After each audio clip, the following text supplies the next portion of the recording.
प्रणाम। मैं अमीय भूषण पुनर्बोध टॉक्स के इस कार्यक्रम में आप सबों का हार्दिक स्वागत है। आज हम रक्षाबंधन पर चर्चा करेंगे। रक्षाबंधन एक पुरातन पर्व है और भारतवर्ष एक ऐसा देश है या भारतीय संस्कृति कहे कि ऐसी संस्कृति है जो स्वयं में नित्य नूतन चिर सनातन है, जहाँ कोई न कोई पर्व, कोई न कोई उत्सव हर महीने आते रहते हैं। तो श्रावण पूर्णिमा के अवसर पर मनाया जाने वाला उत्सव, पावन उत्सव रक्षाबंधन उत्सव है। हमारे यहाँ कई प्रकार के उत्सव हैं, जैसे कि कुछ उत्सव ऐसे हैं जिसमें बहुत कुछ धूम धड़ाका होता है, जैसे दीपावली जैसे उत्सव है। कई उत्सव है होली जैसे, जिसमें हो हल्ला हुड़दंग, इसका हम आनंद लेते हैं। वहीं कई उत्सव हमारे यहाँ है विजयदशमी के जैसे, जिस अवसर पर हम अपने शौर्य का, अपने वीरता का प्रदर्शन करते हैं। तो इस हिसाब से अगर देखें तो ये जो उत्सव है, श्रावण पूर्णिमा पर आयोजित होने वाला रक्षाबंधन उत्सव, ये एक सात्विक उत्सव है और ये परंपरा, बहुत पुरानी परंपरा रक्षाबंधन की चली आ रही है। हमारे यहाँ रक्षाबंधन को लेकर 4 ऐसे प्रसंग आते हैं जिससे हम रक्षाबंधन उत्सव के पुरातन होने के प्रमाण के तौर पर मान सकते हैं, जान सकते हैं। पहली घटना आती है कि जब देवता और असुरों का युद्ध चल रहा था, तो उस देवासुर संग्राम में देवताओं के राजा इंद्र जो है, वो असुरों के आगे बेबस नजर आ रहे थे। इस स्थिति में उन्होंने अपने देवताओं के गुरु आचार्य बृहस्पति से उन्होंने संवाद किया कि कैसे दानवों के ऊपर देवों की विजय हो सकती है। तो कहते हैं कि देवराज इंद्र की अनुपस्थिति में आचार्य बृहस्पति ने एक अनुष्ठान का आयोजन किया और इंद्र के प्रतिनिधि के रूप में उनकी धर्मपत्नी इंद्राणी जो थी, वो उसमें बैठी और देवगुरु बृहस्पति ने उस अनुष्ठान के दौरान, देवगुरु बृहस्पति ने उस अनुष्ठान के माध्यम से एक रेशम के बने हुए सूत्र को उन्होंने अभिमंत्रित किया और कहते हैं कि उस अभिमंत्रित सूत्र को इंद्राणी जो थी, वो इंद्र की पत्नी, उन्होंने देवराज इंद्र के कलाई पर बांधा और उसके उपरांत उस देवासुर संग्राम में देव पक्ष की विजय हुई। तो ये एक पहली कहानी आती है रक्षाबंधन से जुड़ी हुई। वहीं दूसरी जो प्रमुख कहानी है और जिसके नाते आज भी मतलब उस मंत्र का प्रयोग होता है, जो रक्षाबंधन किया जाता है या रक्षा सूत्र बांधा जाता है, तो वो है असुरों के राजा बामन, असुरों के राजा बलि और बलि और भगवान के वामन अवतार को लेकर के वो कथा है। तो उस कथा में है कि असुरों के राजा बलि ने एक यज्ञ किया और उस अवसर पर भगवान जो है वामन रूप में प्रकट हुए और भगवान ने 3 पग में ही बलि का जो जितना साम्राज्य था, शासन था, सबको भगवान ने मांग लिया। और तदुपरांत कहते हैं कि बलि ने भगवान से एक, सब कुछ अपने हारने के बाद भगवान से उसने एक वचन लिया कि भगवान जो है बलि के साथ सदैव रहेंगे, भगवान जो है बलि के लिए सदैव उपलब्ध रहेंगे। तो कहते हैं कि उस घटना के बाद भगवान को बलि के साथ पाताल लोक जाना पड़ा और जब भगवान जगत में नहीं रहेंगे विष्णु, तो फिर जगत का कल्याण और पालनहार जब नहीं है तो जगत कैसे चलेगा। तो कहते हैं कि माता लक्ष्मी जो है वो राजा बलि के सम्मुख प्रकट हुई और उन्होंने राजा बलि को रक्षाबंधन करते हुए उसने मांगा कि भाई हमारे पतिदेव को आप जो है वो मुक्त कर दो। तो कहते हैं कि मतलब एक भाई के रूप में माँ लक्ष्मी ने बलि का रक्षाबंधन किया और एक भाई ने बहन को उसका सुहाग जो है, पति जो है वो लौटाया। तो दूसरी ये घटना है भगवान वामन, बलि, राजा बलि और माता लक्ष्मी से जुड़ा हुआ दूसरा दृष्टांत। आज भी जो इसके मंत्र चलते हैं रक्षाबंधन के या रक्षा सूत्र बांधने के, उसमें मंत्र में आता है जय नबद्धो राजा बलि करके पूरा मंत्र।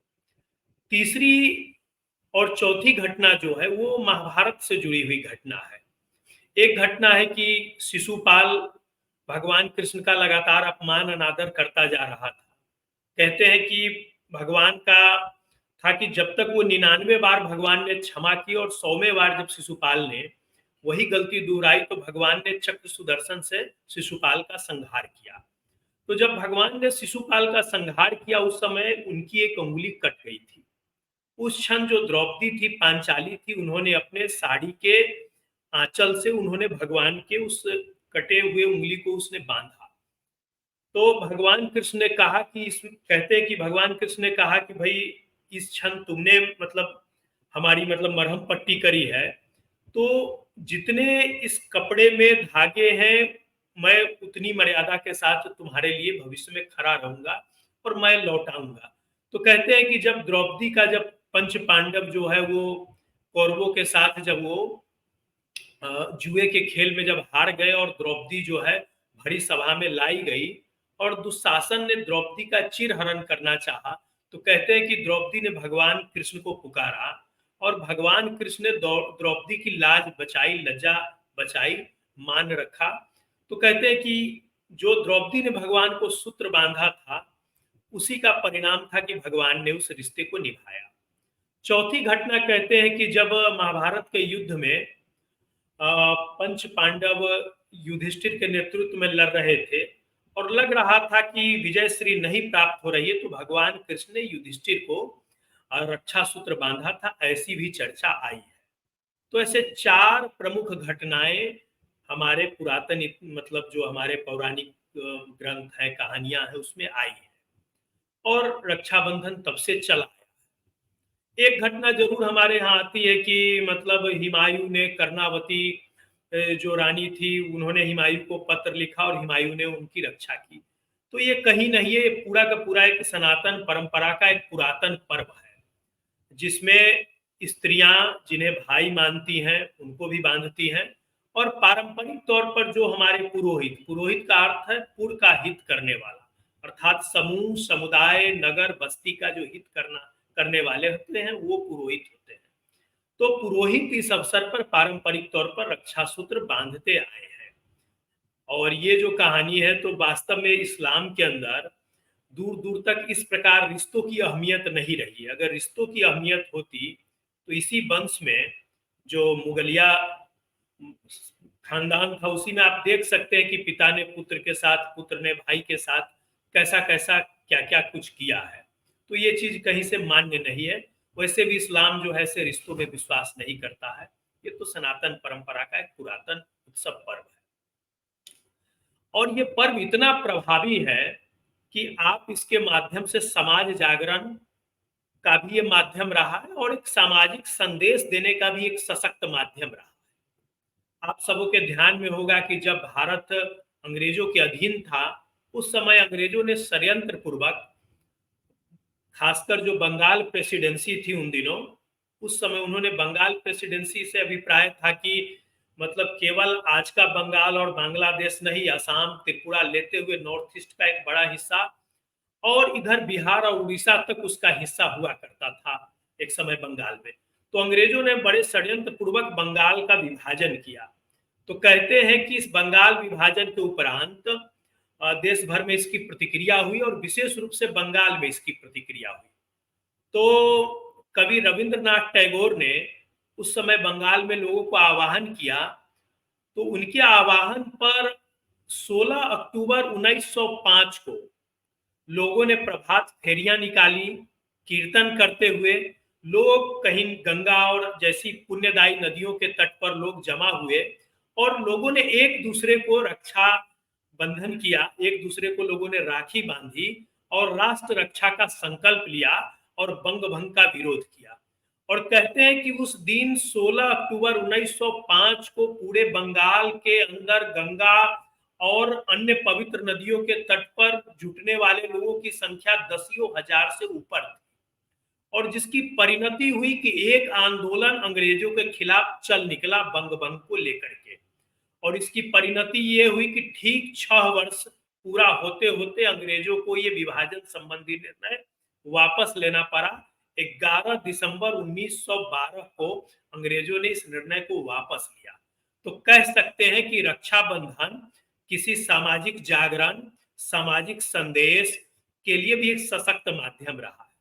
इसी प्रकार देश के अंदर कई सामाजिक सांस्कृतिक संस्थाएं हैं जो रक्षा बंधन के पावन अवसर पर देश की सीमाओं की सुरक्षा कर रहे हमारे वीर जवानों को वो जाकर के रक्षा बंधन करते हैं, राखियां भेजते हैं, राखियां बांधते हैं। जहां जहां सेना के कैंप्स हैं, जहां जहां सेना के शिविर हैं और जिन जिन सीमाओं पर सेना तैनात है वहां करते हैं। अखिल भारतीय विद्यार्थी परिषद, संस्कार भारती जैसे कई संगठन। और अब तो ये चलन इन संस्थाओं के प्रभाव से ऐसे बढ़े हैं कि अब आम लोग भी इसमें बढ़ चढ़ करके अपनी भूमिका का निर्वहन कर रहे हैं और कई सेलिब्रिटी और इस प्रकार की हस्ती भी जाकर के रक्षाबंधन के अवसर पर सेना और अर्धसैनिक बलों के साथ अपना समय बिता रहे हैं और उनको रक्षाबंधन कर रहे हैं। विगत कुछ वर्षों में हमारे प्रधानमंत्री जी ने भी, खासकर हमारे प्रधानमंत्री तो कहें तो सनातन संस्कृति के ग्लोबल ब्रांड एम्बेसडर, कि हमारा कोई भी उत्सव होता है तो उस उत्सव को वैश्विक बनाने का मोदी जी कोई अवसर नहीं छोड़ते हैं।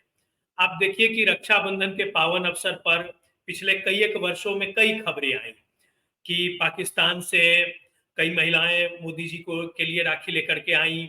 भारत के अलग अलग हिस्से से, जैसे पिछले वर्ष ट्रिपल तलाक पर निर्णय हुआ। ट्रिपल तलाक दरअसल एक ऐसा विषय था जिसको लेकर के मुस्लिम महिलाएं के साथ बहुत ही अनीति हो रहा था, अनुचित हो रहा था। तो पिछले वर्ष ट्रिपल तलाक कानून को निरस्त किया गया और उसके बाद बड़ी संख्या में मुस्लिम महिलाएं जो हैं, इस नाते मोदी जी को उन्होंने अपना भाई मानते हुए उनके लिए राखियां भेजी और राखी बांधी भी। इसी प्रकार वृंदावन, काशी जैसे जो तीर्थ स्थान है, जहां बड़ी संख्या में वो महिलाएं रहती हैं जिनके पति की मृत्यु हो गई है और अब वो जीवन के चौथे पन में है, तो वो अपना समय वहां वृंदावन, काशी, अयोध्या के आश्रमों में रह करके वो भगवान की भक्ति करती है और समय काटती है अपना भक्ति करते हुए। वैसी महिलाओं ने, माताओं ने भी मोदी जी के लिए राखियां बना के भेजी और मोदी जी को पिछले कई एक वर्षों में उन्होंने राखी बांधी है। इसी के साथ हमारे सनातन संस्कृति में कहते हैं कि यत्र नार्यस्तु पूज्यन्ते रमन्ते तत्र देवता। जहां नारी की पूजा हो, जहां नारी का सम्मान हो, वहां देवता का वास होता है। तो भारतीय संस्कृति में नारी को इतना सम्मान दिया गया है और हमारे प्रधानमंत्री ने एक और इसमें अच्छी पहल की है कि अब स्कूल में पढ़ने वाली जो छोटी छोटी बच्चियां हैं, इस वर्ष भी प्रधानमंत्री ने उन छोटी छोटी बच्चियों से वो मिले और उनसे उन्होंने राखियां बंधवाई और उनसे बातें करी हैं। तो ये चीजें हालिया वर्षों में देखने में आई हैं। पिछले वर्ष रक्षाबंधन को लेकर एक मेरा आलेख भी दैनिक जागरण समाचार पत्र के राष्ट्रीय संस्करण में आया था। तो मैंने पिछले वर्ष की जो तात्कालिक चीजें थी, इसमें हमने सब लेख में अपने दर्शाया है कि रक्षाबंधन जो है वास्तव में नारी सुरक्षा और सरोकार से जुड़ा एक महत्वपूर्ण विषय है। और ट्रिपल तलाक के मुद्दे को भी लेकर के पिछले वर्ष राखी पर मुस्लिम महिलाओं ने प्रधानमंत्री को राखियां भेजी, बांधी भी। वहीं दूसरा कि राम मंदिर का जो निर्णय हुआ नवनिर्माण का अयोध्या अवस्थित, तो पिछले वर्ष राखियां, हिंदू धर्म में क्या है, भारतीय संस्कृति में कि नित्य नूतन चिर सनातन। तो हमारी संस्कृति में हर कुछ परिवर्तनशील है नित्य। तो राखियों में भी नया प्रयोग हुआ। पारंपरिक तौर पर हमारे यहाँ रेशम के धागे को कलाई पर बांधने का विधान रहा है मंत्रों के साथ, लेकिन समय के साथ इसको भी लेकर के कुछ न कुछ प्रयोग होते रहे और बड़े अच्छे और सार्थक प्रयोग हुए। जैसे पिछले वर्ष का एक प्रयोग है कि पिछले वर्ष जो अयोध्या में जो राम जन्मभूमि पर राम मंदिर के भव्य दिव्य पुनर्निर्माण का जो कार्य चल रहा है, तो मंदिर का एक जो संभावित या आप कहें अब तो वो मूर्त रूप ले रहा है, तो मंदिर का पूरा प्रारूप वाला जो राखी है वो पिछले वर्ष मार्केट में आया था। वहीं पिछले वर्ष आपके ध्यान में होगा कि खासकर चीन के साथ हमारे विवाद बढ़े और गलवान घाटी वगैरह में जो घटनाएं हुई, चीन के साथ तो अभी भी चल रहा है। तो पिछले वर्ष रक्षाबंधन उत्सव पर लोगों ने चीन की वस्तुओं के बहिष्कार का भी एक पूरा का पूरा अभियान चला। क्योंकि है क्या कि रक्षाबंधन उत्सव हमारे यहाँ मनाया जाता है, दीपावली उत्सव हमारे यहाँ मनाया जाता है, होली हमारे यहाँ मनाया जाता है, और इस अवसर पर चीन की बनी वस्तुएं भारतीय बाजार मार्केट में छाई रहती है। तो धीरे धीरे भारतीय समाज में ऐसे पर्वों को लेकर के एक चेतना बनी है कि हमारा व्यापारी वर्ग, हमारे जो ग्राहक उपभोक्ता हैं जो इन उत्सवों को मनाते हैं, उसने इन चीजों का बहिष्कार करना शुरू किया है। तो पिछले वर्ष के रक्षाबंधन की दो तीन बड़ी उपलब्धियां रही। पहला कि राम मंदिर, रक्षा राखी के ऊपर राम मंदिर नजर आया। दूसरा कि चीन निर्मित राखियों का बहिष्कार। और तीसरा कि एक सामाजिक कोड कहें, खाई कहें, कुरीति थी ट्रिपल तलाक, इसके हटने के बाद बड़ी संख्या में मुस्लिम महिलाओं ने प्रधानमंत्री से लेकर के और योगी जी, मोदी जी और जो भी लोग उनको लगा कि उनके इस मुद्दे के साथ थे, ऐसे लोगों को उन्होंने राखियां बांधी। तो ये भी मुद्दा पिछले वर्ष का रहा। अब इस वर्ष एक नया ट्रेंड राखी में दिख रहा है कि पिछले वर्ष राम मंदिर था, तो इस वर्ष क्या है कि इको फ्रेंडली राखी। अब आप कह सकते हैं कि हर पर्व तो इको फ्रेंडली नहीं हो सकता। होली को लेकर के इको फ्रेंडली के नाम पर जो है वो एक चलन आता है कि भाई पानी नहीं बहाओ, ये नहीं करो, लेकिन राखी का इको फ्रेंडली जो है वो थोड़ा हट के है। तो बिहार का दरभंगा जिला और दरभंगा में एक मकरंदा करके गांव है। वहाँ पारंपरिक रूप से राधा कृष्ण का गौरिया मठ का एक पुराना मठ भी है और वहाँ एक वेद विद्यालय भी चलता है। वहाँ की एक महिला है राधा झा। तो राधा झा जो है वो खादी अभियान से जुड़ी हैं और खादी अभियान को हालिया वर्षों में प्रधानमंत्री जी ने प्रमोट भी किया है। तो उन्होंने एक राखी बनाई, प्रधानमंत्री मोदी जी के लिए है, राधा झा जी ने। तो वो खादी के जो कपड़े हैं वो और फिर घास और को लेकर के उन्होंने राखी बनाई है। और उस राखी के अंदर कई प्रकार के फूल फल के जो है बीज डाले गए हैं। तो ये राखी ऐसी है कि ऐसी राखी को पहनने के बाद जब उतार कर आप मिट्टी में डालेंगे या पानी में डालेंगे तो वो बीज जब जमीन में जाएगा तो फिर उसके उस राखी के ऊपर से नए पौधे पनपेंगे, नए पौधे निकलेंगे। तो ये भी एक अपने आप में बड़ा ही अभिनव प्रयोग है और पर्यावरण का भी एक संदेश देता है और हमारे प्रकृति प्रेम को भी बताता है।